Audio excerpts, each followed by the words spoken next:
All right, everybody. Good Tuesday morning to you all. Forecaster Josiah Acheampong here with your weather update.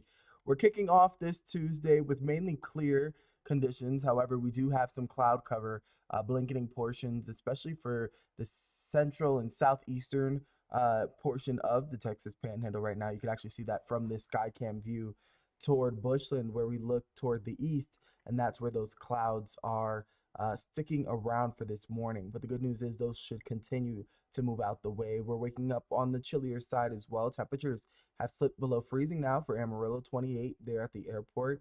Winds coming in from the southwest at 8 miles an hour, and our dew point is at 24. Taking a look at our temperatures around the region, it's 42 down in Childress, 27 for Canadian and Perryton, 30 for Dumas, and 34 for Portales this morning. Taking a wider look at temperatures around the nation, we could see milder air continues to funnel in through portions of the center part of the country. If we include the high country there in Denver and then even Billings, Montana, it's 54 degrees there. For perspective, they're 20 degrees warmer than Jacksonville, Florida, even New Orleans, and warmer than Tampa this morning. It's shocking to see a temperature that far north, that warm compared to areas around the Gulf Coast. I mean, even looking at Dallas and Houston, Billings and Seattle both are much warmer than those two locations. So a warmer blend of temperatures continues in portions of the western half of the United States, thanks to an area of high pressure that continues to dominate the weather pattern here. But out toward the east, I mean, it's 19 in Chicago, 25 in New York, and 31 in Charlotte, and 31 in Atlanta as well as Memphis. So it's below freezing there and feeling even colder than that in many locations. So we could be waking up a lot colder this morning. And taking a look at our radar and water vapor imagery, it is quiet, not just here in the Panhandles region, but through a wide swath of the country. We know our friends over in Seattle and portions of the Pacific Northwest have been battered with rounds of rain and heavy snow for the Palisades as well as the Cascades there, or rather the Cascades and the Olympic Mountains out there in portions of Washington and even Oregon now going to cash in on some moisture. Unfortunately, all that moisture will ship off to our north. However, the latest system that's working its way into the region, that's going to be a part of our next weather maker, I should say. We won't be getting the rain, but it will kick up some breezy conditions as that front attached to that system rolls through. I'll have more on that coming up. But first, for the day planner today, we're on the cooler side. Temperatures this morning hovering below freezing. We'll warm up nicely around lunchtime, approaching near 60 degrees, and hopefully stripping ourselves of that cloud cover. Taking a look at our almanac for today, we have a high projected of 64 degrees. That's roughly about 13 degrees warmer than our normal, which is 51, but a far cry from our record of 75 set back in 2006. However, we could be talking about near record breaking heat toward the end of the 7 day forecast. I'll have more on that. But running through our model, we could see mild and sunny conditions expected today. A couple of high clouds here or there can't be ruled out. Overnight, we're dipping around the freezing mark, so a chilly start to your day Wednesday. However, it won't end that way. We will have temperatures well above average with that southwest flow, giving us milder conditions. We could approach near 70 degrees. However, don't put your jackets too far because as we go into Thursday, we have a cold front moving through, and behind it, cooler conditions. Temperatures will struggle to break past our average for this time of year, which is that 51-degree mark. So we should see cooling temperatures behind that front that ushers in those 50s and 60s, more seasonable temperatures for this time of year.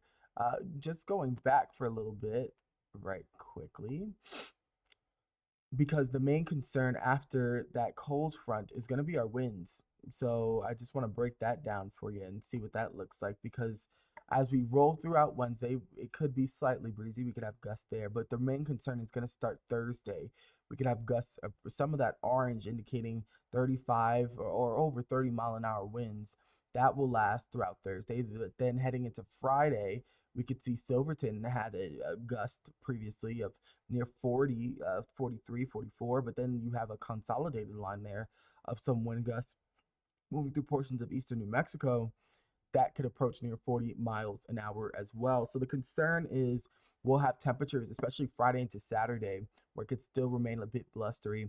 Uh, we could have winds gusting as high as 40 or 45 miles an hour, as some models are projecting, even our in-house model coming in close to that 40-mile-an-hour mark in some locations.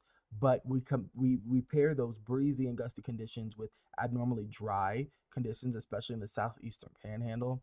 And then we also add on the sheer fact that it'll be warm. It's going to be abnormally warm. We're talking about nearly 20 degrees warmer than our average. So there is a concern for some elevated fire danger, especially as we head toward Thursday and rather Friday into Saturday, really is going to be the main threat. And again, a closer look at that drought monitor. We'll get an updated look on Thursday, but I do believe we're stretching into the second week with no kind of moisture, no snow, no rain. So my concern is that this area will start to fill in with some more abnormally dry, if not moderate drought, really impacting areas here. So we'll keep an eye on that, and especially considering that a couple months ago, or rather the last several weeks, of where we did have an ignition of a flame, it's been in the South Panhandle that we've seen fuels, dry fuels, really start to become more receptive to ignition, accidental ignition, whether that's the spark of a chain scraping the ground or someone accidentally putting out a cigarette butt the wrong way. So all of these different things have caused previous issues in the past, um, at least in the last several months or so. So with that in mind, we do want to make sure that we're practicing proper fire safety and watching our actions. So we want to remain cognizant of that, especially as we roll through the next several days with those elevated fire concerns really starting on Thursday, Friday, and as well as Saturday with some of those breezy conditions. But taking a look at your 7-day tracker, we're not looking at much in the way of moisture really offering any kind of relief for us. We're above average. Even Thursday, our temperatures could still manage to linger above average, even with that cold front pushing through. But then Friday, Saturday, we're in the mid upper 70s. Some locations could challenge their record highs for that day. So we're on record watch yet again. But we're also going to pair that with the concern for elevated fire danger on Friday and Saturday as well before cooling down Sunday. And I know many of us are looking toward next week. The extended forecast really calling for abnormally warm and mild conditions as well as dry conditions. So if you're looking for a white Christmas, I doubt you'll find it here in the Texas Panhandle, or at least a wide chunk of the United States. It does not look very favorable, the weather pattern for white Christmas here and in many locations. But again, the pure definition of a white Christmas is at least an inch of snow on the ground come Christmas morning. So I don't think that's really in the forecast unless something, unless something happens. We'll keep an eye on that, but it isn't looking too good in terms for those looking for a white Christmas this year. But we'll continue to keep on the watch. I hope you all remain warm this morning. Enjoy the milder blend of temperatures, and hopefully we can get some moisture in here. But it doesn't look to be seen right now. You all take care and have a great rest.